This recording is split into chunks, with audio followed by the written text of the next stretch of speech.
How can we make leadership feel simpler? How can we close the gap between knowing what we need to do and actually taking action and doing it? That's the conversation that I'm having with Sean and Joel today from Impact Society. Impact Society's mission is to change the world one team at a time. They're doing this by giving leaders real confidence. They're turning the best management ideas into simple tools anyone can use and crafting them so they look and feel great. Impact Society was founded by Joel Bailey and Sean Craig. Joel previously ran a national consulting business, which was acquired by a large multinational company. He's an experienced strategy consultant and facilitator and company director. Sean's an experienced executive and company director with expertise in strategy development and execution and employee engagement. This is an amazing conversation about how we can make leadership so much simpler and easier, especially if you're busy and overwhelmed. So dive into the episode and let me know what you think. Hello, Joel and Sean. I'm so excited that you're here on Lead with Less. Thank you for coming. Yeah, thanks for having us.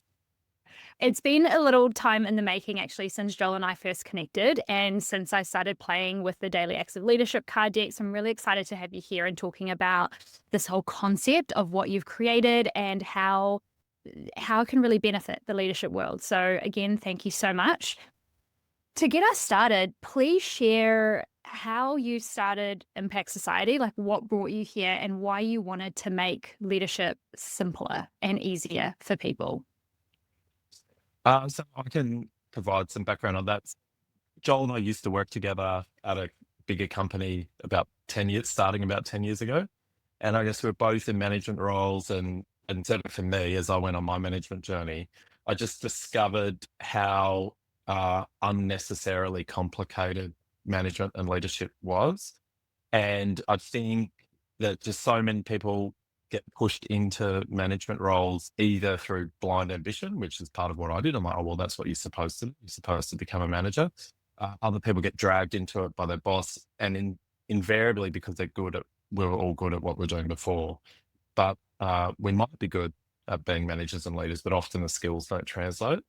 And so just discovering there's a whole bunch of people who want to be good, modern, thoughtful leaders who deliver great impact through their teams, through their organizations by creating engaging workplaces, but they don't know where to start and they don't really know where to find the time. So yeah, we created Impact Society to normalize, well, we talk about democratizing good management, but to normalize modern, thoughtful, humanistic leadership, not instead of delivering results for teams and organizations, but as the way to deliver sustainable results for organizations over the long term and create just awesome working environments for people around the world.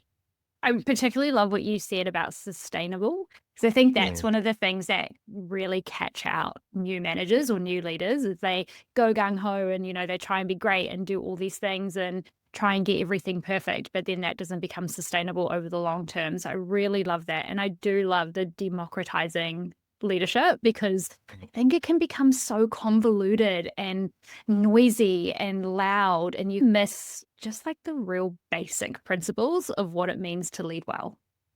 And was that such a big part like that came through as well? Yeah, maybe one thing I'll just add that Sean and I talk a lot about, we think about the New York subway, I guess, as a sort of analogy for, a lot of people's commute home from work. And, whatever that looks like, we spend so much of our time at work, I guess. And as managers, we have a really outsized opportunity to make people's lives better. And so that starts with your own life. If you're doing a good job as a manager, you go home feeling more energized and showing up better as a parent, as a partner, whatever that looks like, a community member. But, it has such a big ripple effect. So you have such a big effect on your team that you work with if you're creating a good team environment for them. And so then that ripples out to their families and their communities and that sort of thing. So I think that's also when we talk about sort of why Impact Society exists, we think about like that sort of larger effect that we have on the world. Yeah, creating a good world through good management and leadership. Oh, yes. I love that. Because doesn't the stats say that leaders have I think 80% impact on your mental health. I think it's like something that ridiculously high because of how much time you spend in that space and how much influence leaders and managers have over their people. That's wild, right? Like 80% of your mental health, your mental well-being, and your overall experience is impacted by, I mean, inevitably one person, really. Yeah. Yeah. Supposedly, your manager has a bigger impact on your mental health than your spouse, which is pretty scary. And I don't know what that says about us considering we're self-employed. stuff. I'm not sure how it works in that context, but yeah, honestly, your manager has a huge impact on your life. We spend so much of our time and our weeks at work. Those of us who are working sort of traditional paid work anyway. So yeah, it's as managers, we have a huge opportunity to make the world a better place through how we show up as managers. Yeah, I love that. Now, with all the work that you do and the way that you support and enable leaders to be more effective, to build sustainable leadership practices, what do you believe are the biggest challenges that leaders are facing right now with what's going on, with with the reality of the world that we're living in, the workforce dynamic that we're experiencing right now? What would be the biggest challenges that you see that makes leadership feel hard? Yeah, it's a really good question. I think for me, the managers that I speak to and work with, one of the biggest challenges is the gap between what they know and the action that they're able to take. So by and large, everyone that I talk to or come across and work with, they're thoughtful, intelligent people. These are people in management roles who really do want to do a good job. They're committed to the work and keen and interested in being good managers and demonstrating good leadership and stuff like that. So the intent is there. And I think a lot of time the knowledge is there as well. So whether they've had sort of formal leadership training or not, I think most people in management roles have read a book or two, read some articles, maybe their work has sent them on a leadership development course, or they've had someone come and speak at work, or just through their own sort of personal values and that sort of thing. They have a relatively good idea of what being a good leader sort of looks like. But I think the difficulty then is for them to take action that sort of aligns with that, because as managers, I think managers these days are actually busier than ever and more overwhelmed than ever. You can see why that happens. There's the subject matter of the team that your day-to-day that you're working on, putting out spotlights, all sorts of little issues that pop up in the day-to-day. You're thinking about your team's resourcing, making sure this gets done and that gets done and what have you.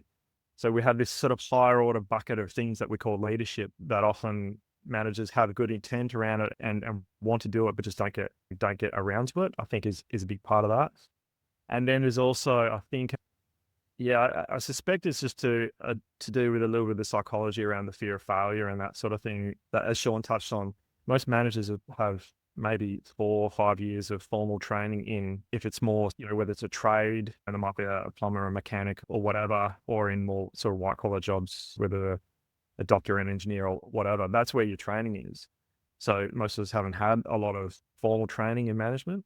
And so I think that can just create a little bit of a fear of, even if you know what you want to do and the kind of leader that you want to be, there's a bit of to lean into that earnestly, I think, and there can be a bit of a cringe factor around it, or what if I look silly, or what if I make mistakes around sort of leadership and that sort of thing. So I think the busyness and the overwhelm and that sort of fear of failure can really hold people back from actually putting into action the things that they already know. That's the biggest thing I see. Yeah. Mm. And Sean, what about you? So maybe the thing that comes up, so I think Joel's right. Like the biggest thing is trying to get out from underneath your day job in order, working in the business in order to work on the business. But another point that comes to mind is like, I think so many of us, like through conditioning, through culture, through like, including through media, like through just watching movies and the way that what it means to be a leader. And I think particularly, like maybe for some men, it's even more complicated to like understand what it means to look like a leader. Like we all get sold this image of being, you got to be strong and you got to be tough, and being a manager means being serious and a grown up now and all this sort of thing. And I think a big challenge is it takes many people years, but if not a lifetime, to let go of that and go, oh no, it's okay. I'm still a human and I can still show up as a human. I don't have to pretend otherwise. But actually, when we show up as a human, as ourselves, and we do management leadership in our own way, we're actually only more effective for it. Because people obviously like have good detectives just seeing straight through people's inauthenticity. Even if we don't consciously recognize it, even if we can't name it, like something feels off. And so like a big challenge I see for people is letting go of this model, and typically an outdated stereotypical model of what it means to be a leader, that you got to have all the answers. You got to know what you're doing. And I'm not sure what it was about my journey that, through good luck, something more than good management, that I just let go of that sooner rather than later. And it's scary, but it's liberating as well. And then you just discover like people just respond so much more strongly. They go, oh, Sean's a normal, like actually, like, I'm pretty normal, like a normal human being. And so I think that's a big challenge. And it's complicated by imposter syndrome. I think it's complicated by traditional stereotypes of leadership. It's complicated by gender roles and things like that as well. And for both men and women, I'm not saying that that's exclusively male. And so there's a lot of moving parts there, a lot of psychological baggage, I think, that we bring into and go, oh, today I turn up as a manager and today I've got to be different. And that's just not true. And in fact, we're underselling, undermining our own effectiveness as leaders, but also there's no joy to be found in living someone else's life. That is such an important point. I mean, all of them are, like all of the ones that you've outlined. And I think that's the one that trips people up the most, because it actually feeds into everything that you spoke about, Joel, as well, where when we're constantly trying to be someone else or trying to be different than who we are, or I should be this or I should do that, that then adds to the overwhelm. It adds to the busyness, because then we overwork, we have perfectionism, we overanalyze, we procrastinate, we do all these other things. And then we also then doubt our skill set. Like, well, maybe I don't have those skills, but what skills do I actually have? What strengths do I actually bring to the table? So yeah, I've got gaps, so does everyone. And that comes to that human piece. But how do I leverage the people around me, right? Like, how do I leverage my team? And comes back to that point of people, you're technically trained, so you're technically good at your job, but leadership isn't about technicality. It's a completely different skill set of how do we actually connect with other people? How do we enable other people to be more successful? How do we, create an environment and culture where people can thrive? And when we can bring that humanness through, it creates space, it creates energy, it creates momentum to combat those other things. Yeah. And I 100%. so agree with the conditioning piece, because I talk about this in VIP leaders around mindset baggage. What's all the baggage that we bring into our role as leaders, like from our childhood even, like, because our parents, they're quote unquote our first leaders. They're our first people who dictate how we show up, what we do, what we shouldn't do, how we respond to failure, how we make mistakes. And really sitting with all of that and go, well, what are all the beliefs? What are all the stories? What are the values that I'm carrying? Are they even mine? Are they even true to me? And how is that impacting and affecting the way that I show up right now with these people and the kind of experience I want to create for them? And that conditioning runs so deep, and it's something people don't actually think about. They're just like, this is just what it is. Yeah. I think to operate on autopilot is so common, like in life as it is in work. And for all of us, even those of us who aspire to be self-aware, even those of us who aspire to be mindful, like just so much of what goes on in the workplace is people acting on unexamined assumptions, unexamined patterns. And I think, like it's wonderful, like when you meet people, it's not coincidence that Joel and I became good friends and then colleagues, and along with others as well. It's because we had an interest in our own humble way, trying to like look a little deeper into what's going on. And I think it occurs to me, like I've been working on a piece of writing, but basically the atomic unit of workplaces is the relationship. Like workplaces don't exist without people, and workplaces don't, even in some AI utopia, we're stuck with people. I hope. I mean, what are we all going to do otherwise? But also, what fun is it like to just chat with a computer all day? I think that leadership obviously is driven, it rises and falls on our understanding of psychology, essentially, and organizational psychology and relationship psychology. And so much about what I've learned in my personal life about how to be a better partner, a better friend, or a better just human being in the world, I'm like, oh, wow, this is just the same as at work. It's just all the same stuff. And like all the patterns that show up, good and bad, in my personal life, it turns out all those patterns are playing out in the workplace as well, and colliding with other people's patterns. And I'd say, in my experience, most managers and leaders are not thinking about that. Like they're not even asking those questions, let alone trying to observe them as clearly as they can. Yeah, so interesting. I was just thinking about the point you made, Tash. I'd never really considered before that our parents are the first leaders that we're exposed to, which is a little bit scary and to think about. But I think also to some of Sean's points as well, it's like, well, one of the things you sort of realize as you grow up as a kid, your parents are these sort of, they can seem like these sort of untouchable figures. And then as you get older, you realize they're just humans and flawed and all that kind of stuff in the same way. And they're just showing up as their authentic selves, doing their best, as leaders of the family, let's call them. And over time you figure out that, that they don't have everything nailed down either. But they're doing their best. And that sort of feels like a good parallel to leaders in the workplace as well.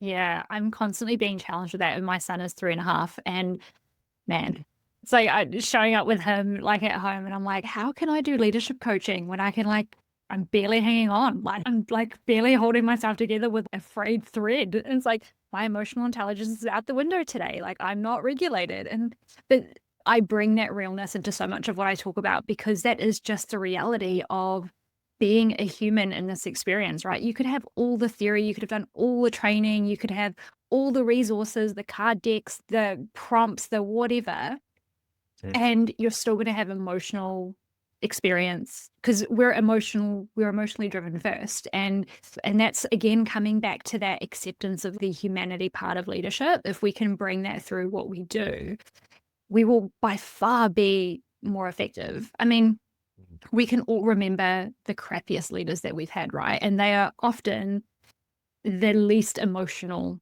people, the least human people, right? I mean, in saying that, I had one that was way too emotional, and I was like, oh, this is very toxic. This is very toxic and unhealthy. But I mean, that all comes back to emotional intelligence, right? But I mean, I'm not going to digress, because I can go down a whole rabbit hole about this.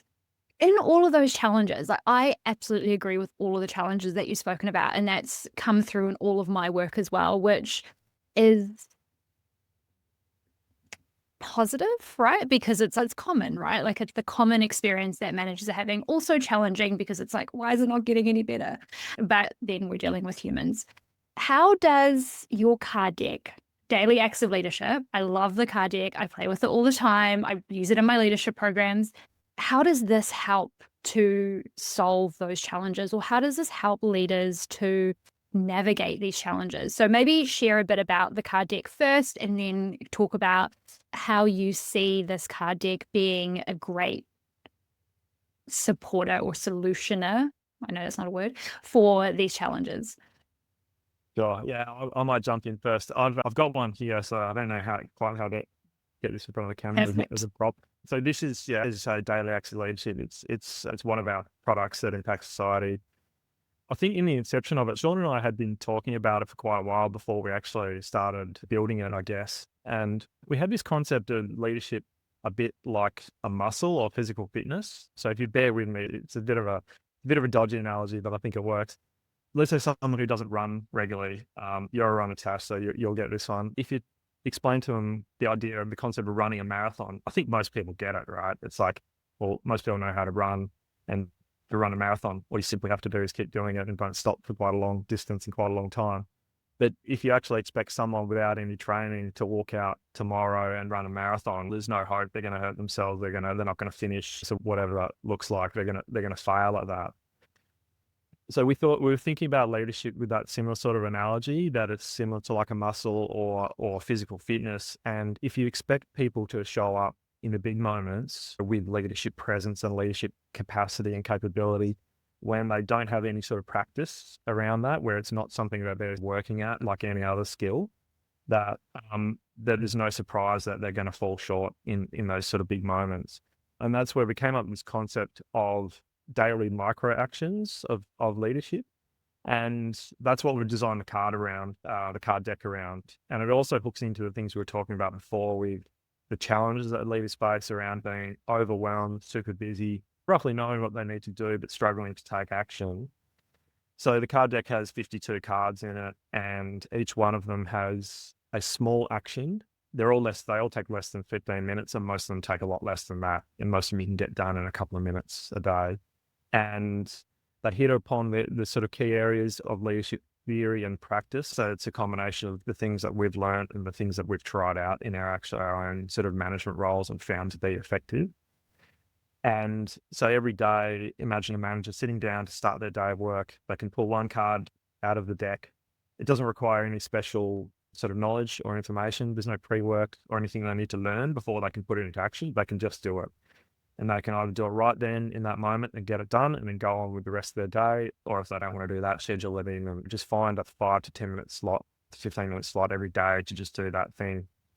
And over time, building that habit, doing it every single day, what we know about habits is that you have this compounding effect. Sean and I are both fans of James Clear. I think he's probably one of the hottest writers in habit science. And he talks about this 1% better every day. You don't need to do much to get this sort of compounding flywheel effect. And pretty soon over time, it starts to become part of that manager's identity then. They embed this habit of, I am someone who does sort of leadership actions every day. And then when the big moments do come, they're far more likely to have the capacity there to show up in the right way. So that's really where it came from. Other thought that occurs to me, just building on that, for any like executive or senior manager, like a manager of managers, like I've managed plenty of managers, and we spoke before about that challenge of getting out from underneath your work in order to do your management leadership, which really, of course, it should be the other way around. We should be getting our management leadership done first before we even start worrying about doing what we've traditionally all thought of as the real work. A common problem in my experience, but also from talking to people, is if you manage managers and you say, I need you to be a more active leader. Two things. One, they overestimate the complexity of what that looks like, right? It blows my mind how many managers you'll meet who don't go and say hello to their team members every day. Cannot understand why someone wouldn't do that, right? So I've worked with people who I know they had a whole floor of people on a different floor to where they sat, and I'd see their team more often than they'd see their team. And you go, when was the last time you saw Joel? And they're GM Joel, and they're like, oh, we haven't seen him for a month. I'm like, what's going on? But the other thing I'll say is that too busy, it cannot possibly do it. And by developing something where you can get it done in 15 minutes or less, nobody can keep a straight face and say, I can't find 15 minutes. There is just no comeback to that. So I think that's the other opportunity. If you're a manager of managers, you're saying to your managers, are you really going to tell me that you can't find 15 minutes a day to do something, for example, something as simple as just go and check in with your team? And of course, nobody can defend that. And I think that's the opportunity there, that's like the momentum, not perfection. Of course, they should ideally be doing more than that, but that's the foot in the door and go, okay, let's just get the daily habit going, right? Let's just get you started. Normalize for yourself thinking about your team, normalize for yourself doing a little bit every day, and let's build, much like the running, much like the fitness, just start with that. Anybody can do that. I use that. I challenge people with that all the time. I'm like, how much can we go to your screen time, and how much time have you spent on TikTok? Because I'm sure that will be in the hours. So you can definitely have 15 minutes to go and have a conversation. I think there's a couple of things that I really love about the deck. One are the categories. So I'd love for you to talk about the categories. And then, well, there's 3 things actually. 2, the dice. I want you to talk about the dice. And 3, when I look through the cards, what I love most is how simple each of those things are. I know that you say it's only 15 minutes. There's also that what you've done so well is truly simplifying what leadership action actually is. And I think this is what you were talking about, Joel, around the gap between what I know and what I can actually take action on. Because if we also have that like imposter thinking swirling around, we've got this fear of failure, all of those things, we think people are watching us all the time, we want to make a good impression, we then overcomplicate action, right? It's, oh, to be a great leader, I need to do all of these things to be effective. And then to your point, Sean, so have you just said hello? Do you even know what's going on in your employee's life? Like, you don't have to know the details, but do you just have a sense of what's important to them right now? That's a really powerful leadership action because it doesn't happen very often. But that was one of the things that I really loved. Like, I pulled a card and I was like, oh, wow, like, this is a leadership action. I mean, I know it is, obviously, because I'm a leadership coach, but it was just, that's what I just loved the most about it. It took the overthinking out of it. Like, I could just pull a card and be like, I can just go do this one thing. And then I'm being a better leader than I was being yesterday. And I'm probably being a 50% better leader than everyone else around me because they're not doing anything at all. I love that. That's just like the best thing out of the deck. But please talk about the other two areas and why that is part of the card deck. Yeah, maybe I can talk about the categories in the dice go together. So I'll jump in, and Sean, you can jump into any other thoughts as well. So we divided into four themes, and they're really about, this brings in a bit of leadership theory and I guess our own practice as well. They're the areas that leadership theory tell us that this is where there's a great opportunity to be a better leader, is by focusing on these areas. I think we also a little bit applied our own lens as well in terms of what we've found works well in our own management practice as well. So that's really how we came up with the four themes. The four, I'll just quickly run through them. First one is align and inspire. And that sounds pretty lofty, but it's actually as simple as having some clear goals and direction for your team, and then just connecting the work that we do on a day-to-day basis with those higher level goals and direction. So it's actually quite simple. Talking about what a leadership action can look like. It can be as simple as when something new comes down the pipeline that your team, a new project that your team's going to work on, is you as the manager actually just explaining to your team, just connecting it back to, hey, we're going to be working on this. Here's how this contributes to our team's purpose. And if you're in a larger organization, the business's goals and that sort of thing, just giving it some context around higher order things. So that's the first theme. The second one is enable and empower.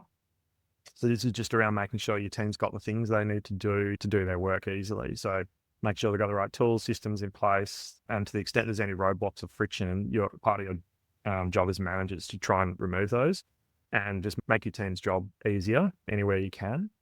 The third theme is engage and connect. So team engagement gets talked about a lot, and rightly so, because there's the benefits it has for your team and the business. There's a lot of good research around the productivity gains that you get from an engaged team, and that's the organizational benefits. But just even more at a human level, I think when you've worked in a team which has a high degree of engagement and connectedness, it's just such a more enjoyable sort of way to work and work experience. So aside whatever benefit it might deliver to the organization, there's this real human benefit that we get from working in a highly engaged and connected team.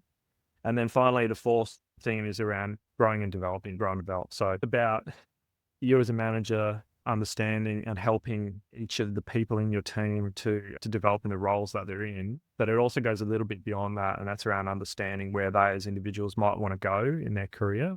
And that could be beyond your team, that could be beyond your organization. And when you understand that and help them to achieve their personal goals, particularly when they're aligned with the organizational goals, that's just, really another great way to demonstrate leadership. All the research suggests that, and I think in practice, I've seen this, is that when you help people to achieve the things that they want as individuals, they're far more willing to lean into the things that your team needs to get their work done as well.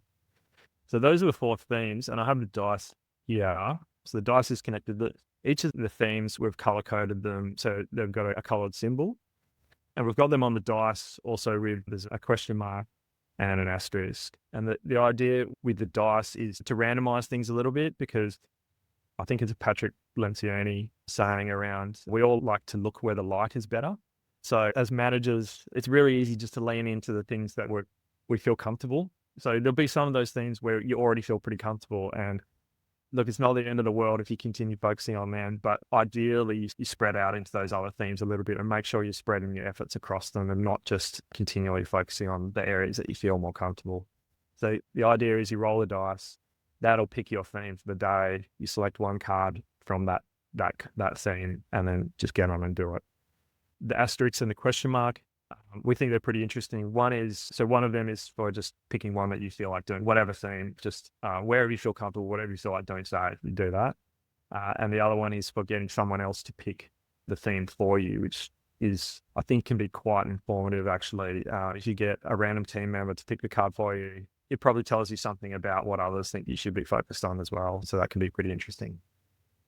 That's really cool. I'm interrupting this episode to let you know that VIP Leaders, my leadership development program, is currently open for enrollment. VIP Leaders is my signature program that helps you strengthen your leadership identity, build trusted influence, and level up your emotional intelligence to become a leader people actually want to follow. The next round is starting very soon in March 2026. So if you are interested in leveling up your leadership skills, giving you everything that you need to be a leader people actually want to follow, head down into the show notes and click VIP Leaders to find out more. And if you've got questions, reach out and let me know. All right, let's head back to the episode.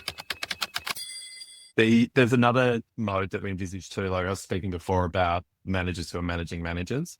So in your leadership team meeting, like one of the ways that we love that is being used is a leadership team. So they have their weekly leadership team meeting on a Monday or whatever day of the week on a Monday, that as part of that, their standard agenda is they'll all take out the cards, shuffle them and put them on the table, and they'll roll the dice, and then they'll each pick one card each. And you say, okay, here's the action that I'm going to work on. Here's the action that you're going to work on. You pick yours, Tash, and Joel picks his. And that's great. So you're normalizing, actually prioritizing daily acts of leadership.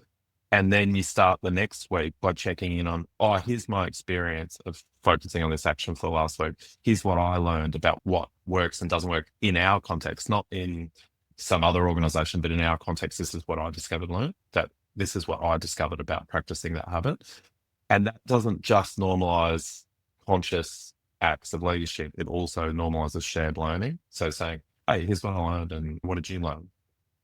Oh, I love that. I love that because that's how we build culture around these things, right? If we're all doing it and we're all holding ourselves accountable because this is my action, this is what I'm going to work on, then that self-accountability, that self-ownership, plus you're creating that within the team as well. It's okay, on Monday, I'm going to look to you and I want to hear what you have to say. So then it's that shared accountability as well.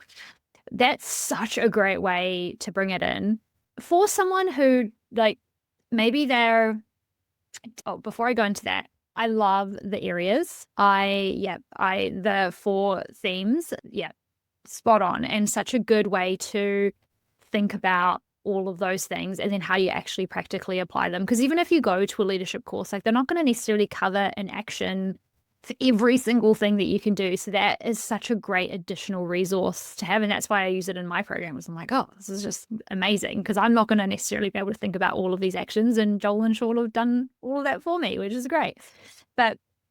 And also love the dice. One, I really love what you said, Joel, around really pushing yourself outside of what feels comfortable because it is a natural tendency to go to what is comfortable, right? That's why, not everyone's following their dreams and doing all those things because it's uncomfortable and it's hard. But having the dice is that, again, like a little bit of that accountability of, it landed on a red and I really don't really like doing the red theme things, but that's the sign. And I particularly love getting someone else to choose your theme for you. That is such a smart move.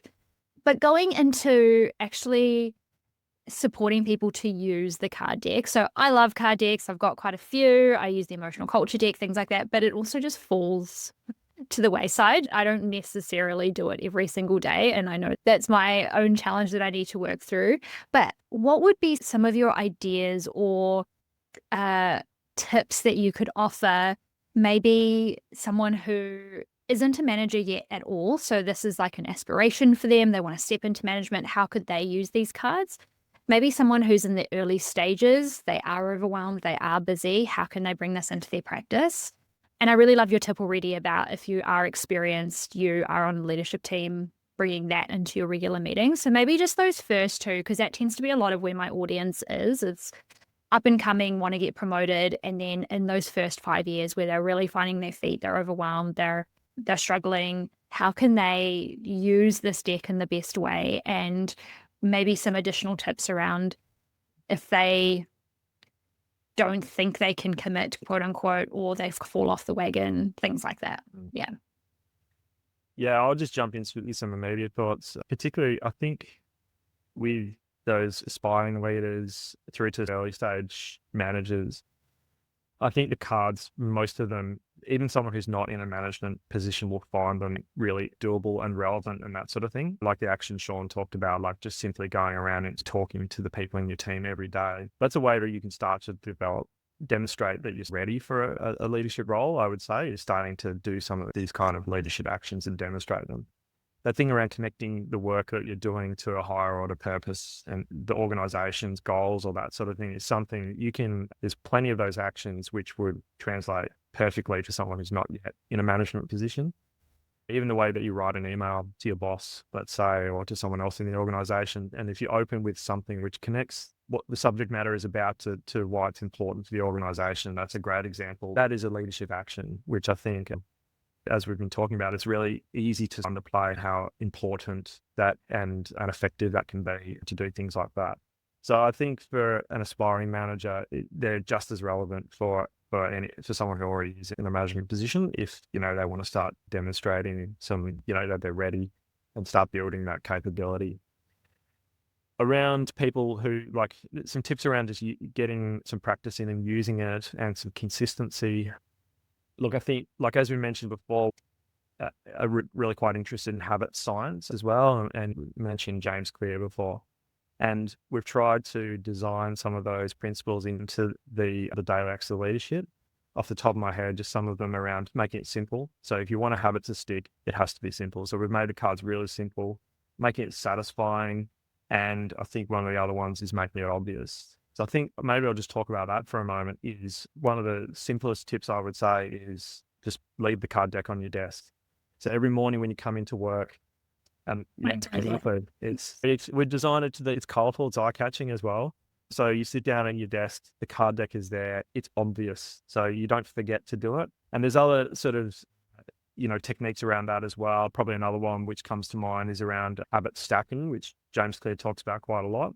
So if you've already got a habit, like for a lot of people who might be doing a daily plan, so you come in, look at your to-do list and come up with a daily plan, is you can stack this habit on top of one which already exists.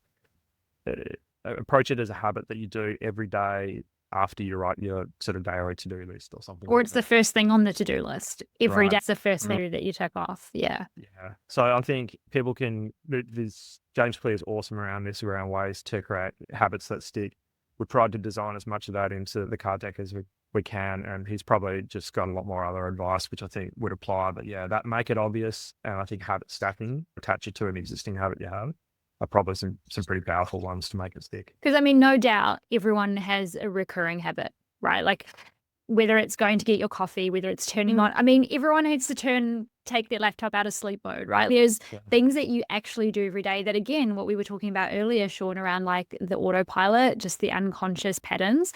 So actually analyzing and reflecting around what is my 3 steps every single day before I start work, and then how do I stack this into there, or how can I actually replace a current habit that isn't maybe as helpful? Oh, I'm going to scroll LinkedIn for 30 minutes and I end up just getting ragey from half the crap that I read on there. I could actually just change this over for the daily acts of leadership. Obviously not our stuff on LinkedIn, just all the AI stuff. Yeah. That I can like swap in a habit for, And I think it's also that satisfying piece as well. The part that I would love to add on to the satisfying piece, and this is something that I need to do a lot of work on with new leaders especially, is leadership it's a secondary success. It's a secondary win, because it's not, when you're an individual contributor, it's I did this thing, I got this acknowledgement, or I got this result or success or whatever. Whereas in leadership, so much of our success is secondary. It's oh, I enabled that person to do that, or I had that conversation and they were able to move forward with that, or, oh, they left my office and they felt really good, or whatever it might be. And so often our dopamine hit doesn't necessarily happen in that moment. We almost have to train ourselves to change the way we think about results and change the way we think about success. Instead of, I need to wait for the result to feel that, it's the process of, wow, I can feel that dopamine hit because that conversation was really awesome, even though there wasn't like a quote unquote result that came from that conversation. And I think that's also the piece here with these daily acts of leadership. It's you pull the card and you need to go and act it out. And even the acting out, like you may not get an instantaneous result from the action, but actually learning, and this is like the mindset rewiring of completing the action is the success. That's we wire ourselves to feel the dopamine hit for that. And then that brings that satisfaction. And then you're like, oh, and then that feels good. And then you do it again the next day. Yeah, so I love that. And also James Clear will absolutely be like the top most quoted book of the millennial generation, I feel. That's for sure. Yeah, 100%. I think that just what you're saying around the rewards of leadership are indirect and delayed most of the time, or the outcomes. So you don't get a nice clean feedback loop. So that does make it challenging. And yeah, I think finding other ways to make it satisfying, and I think just the reframe you're talking about around, but doing the action is the thing, not so much the sort of the ultimate outcome, which might come a long time down the track. I think reframing that way is really important. Mm. Well, I think maybe just to build on something you said, Tash, is dialing in to a different framework for what that looks like. So dialing in to the look on people's faces, to the shift in their energy when engage with them. Because all of our team members, well, sorry, it's just not about team members, because you're talking about people who maybe aspire to be in a leadership role. Of course not. You don't have to wait to be a manager to start being a leader, right? Any one of us can contribute starting right now to creating a better workplace for ourselves and for everyone else. We can start today at just engaging with other people in a helpful and human way. And I think our colleagues are just like us, right? Our team members are just like us. They want to feel valued. They want to feel seen. They want to feel loved. They want to feel soothed that they're doing an okay job and that they're not completely screwing it up and somebody's not about to come and tell them that off for doing whatever. And we all like that feeling of someone else noticing us and someone else seeing us for who we are, or learning a little bit about who we are. So I think there's the chance absolutely, it's a paradigm shift in what we're looking for and the feedback loop that we're looking for. And we can have both. We can have, as Joel said, the delay, and you said the delayed feedback on what we might traditionally or conventionally consider or think of when we talk about results. And we can pay attention right now to what's going on for the person across the table or shoulder to shoulder with me, like in the coffee room or just at the desk, and the way we engage with them. We can start that right now and just see the difference that we can make. Because I think we can all easily remember people who weren't necessarily managers, but we worked with, and they made the workplace a better place to work, but they also enabled other people around them, and they had an energy that like that rising tide lifts all boats. And imagine if every single person who wasn't in a management position actually just took some active responsibility for creating a better workplace. And certainly one of the things that used to frustrate me and sadden me is just encountering people, and I'm thinking more of peers who talk about, that whinge about the way the workplace was. And what I'm not trying to do is excuse sort of bad workplace habits. And I'm not trying to say you can put up with anything because you can just change it yourself. But what I think people sadly often do is wildly underestimate their ability to influence what's going on around them in the workplace. Even if it's just in the team, even if it's just with one relationship, that's the start. And imagine if everybody did that, it'd be amazing. Oh, absolutely. Absolutely. Ultimately, that really just is what leadership is, our ability to influence. My ability to influence through giving you feedback, influencing your ability to see a different perspective. Like when I need to have a courageous conversation with you, influencing you through the questions that I ask you while I'm trying to coach you. influencing the way that I'm responding to the way that you're responding to me. It's just, they're all just these micro moments of influence. And I absolutely agree. I do believe that so many people underestimate their level of influence, again, because of the conditioning around what leadership is. I can't be a leader until I'm here.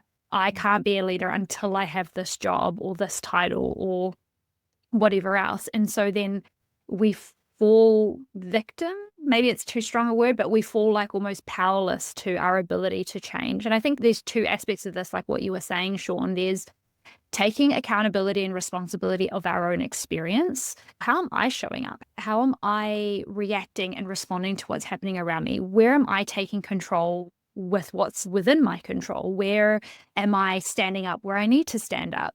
And then also, where am I taking responsibility for the environment that I'm in as well?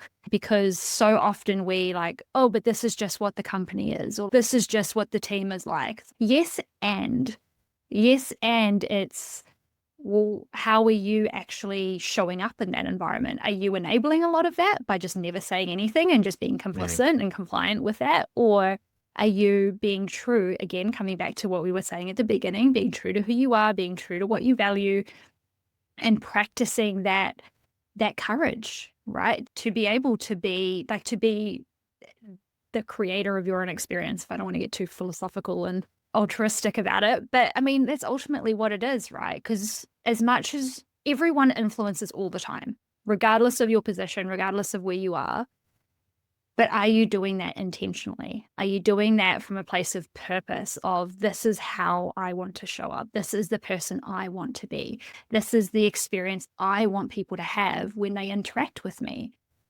And that's such an important conversation in the leadership space. And so many of this card deck, it also challenges that. It prompts that, because it's getting people to be like, oh, I need to take this action. Oh, okay. What kind of leader takes this action? The leader that does it, that follows through, right? And then that starts to shift this personal identity piece. But yeah, it's such a big conversation. But I think ultimately it comes down to, where are you taking ownership and accountability for your experience and the kind of experience you want to create for yourself and for other people? Absolutely. Yeah. Any further thoughts? Is there anything that either of you feel we didn't touch on that you wanted to share? It's just been such a great conversation. There's many rabbit holes I could go down, but I won't. Yeah, that's my immediate reaction. So I feel like we can keep going for a couple of hours, but maybe we should do this again sometime. We will. The one thought occurs to me is maybe takeaway, like if for the audience, if for the people who are aspiring and emerging leaders, it's momentum. Joel and I talk a lot about momentum, not perfection. And just try something. Like, if to go back to the fitness analogy, running for 5 minutes a day is better than running for 0 minutes a day. I think there's the guy, Arthur Ashe, who was a tennis player in the US. He's got this, there's a quote to him that says, start where you are, use what you have. I'll just stuff that up and do what you can. It's something like that. And I think that's just true of everyone. And like, it occurs to me, like when we talk about leadership, yes, we're talking about it in a work context, but this is true of being a better partner. It's true of being a better parent. It's true of being a better friend and community member. And there's so much to finish where we started the conversation. There's so much of what we can do to show up as a better leader in our organizations that we'll just practice some of that at home. Work out what you're doing better at home and then give it a go at work. Because again, it's just people, right? Yeah. And people are saying the stakes are different in different contexts. Some people will struggle. Like for me, I find I've traditionally found work came, I'm not saying it was easy, but relatively naturally to me. But then I find my personal life more complicated. But then you talk to some people, it's the other way around, right? Yeah. And then, so that's what I say is, and like certainly on our website, on impactsociety.co, we provide lots of free tools for people. And the whole point is, don't overcomplicate it. Don't overthink it. Just get started, Yeah, I love that reminder, especially about the momentum piece. And I mean, this is James Clear. I was just obsessed with that book, but one of his things of, if you skip a day, just pretend you didn't and just keep going. It's one of the things that I come back to all the time. Like I took a week off running last week and I'm like, I didn't take a week off. I'm just going to start again today. It didn't happen because I'm just going to keep doing it today. And that's what I tell leaders all the time. Well, there's two things. One is if you miss it, if you skip it, just pretend you didn't and just keep going. Don't make up a story about it and I'm failed and I fell off the wagon and I'm never going to get anywhere. And what's the point? It's just go again tomorrow. Like, who cares? Like, just show up and just do it again tomorrow or do it later today, whatever. And the other thing is if you get it wrong, you can always repair. And that's something that I've learned through parenting is if I scream at my child or if like I lose my marbles or like he's crying and I'm about to lose it and I go to another room just to explode, it's like I can always come back and repair. There's always another moment to fix. We're going to make mistakes. We're going to get it wrong.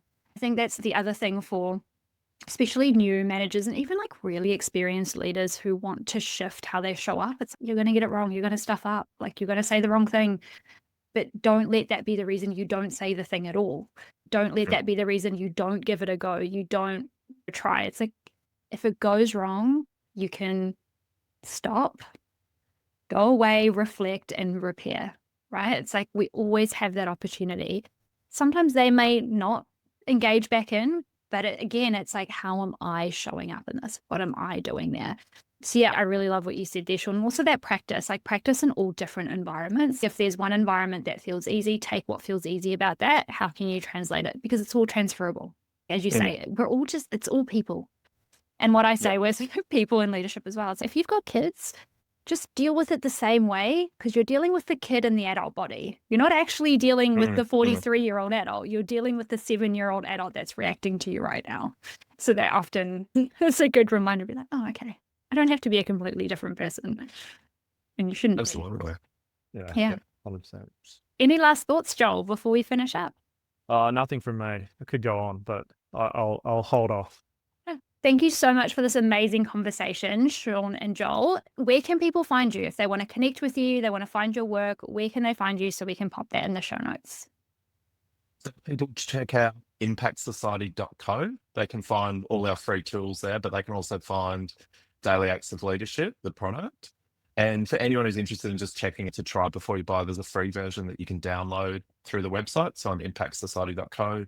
We also publish blog articles there and people can sign up to our free newsletter where we send out a weekly newsletter with our best, what we think is our best writing and thinking for the week on practical management and leadership advice, our free tools and so on. And then between Joel and I, we publish every day on LinkedIn. So you can look for Joel Bailey or Sean Craig and Impact Society. Amazing. Thank you so much. And I can agree that you both do great content on LinkedIn. So for all of you listening, definitely connect. And if you have any questions, if you want to chat about anything from this episode, I'm sure Sean and Joel would love to chat, to answer any questions. And yeah, as always, if you have enjoyed this episode, please let us know and we will be back in your ears again soon. Thank you so much, Sean and Joel. Thanks, Tash. Hey, that's all from me today. Thank you so much for listening to Lead With Less. It means the world to me if you could take a moment to leave a rating and a review on Apple or just rate with 5 stars on Spotify. It means a lot to the growth and expansion of the podcast. And if you know any other people leaders who could do with a dose of inspiration to level up their leadership skills, then please forward on this podcast to them. I would really appreciate it. And as always, if you have any feedback or have any thoughts, please message me on LinkedIn, Instagram, or email. I'd love to hear from you.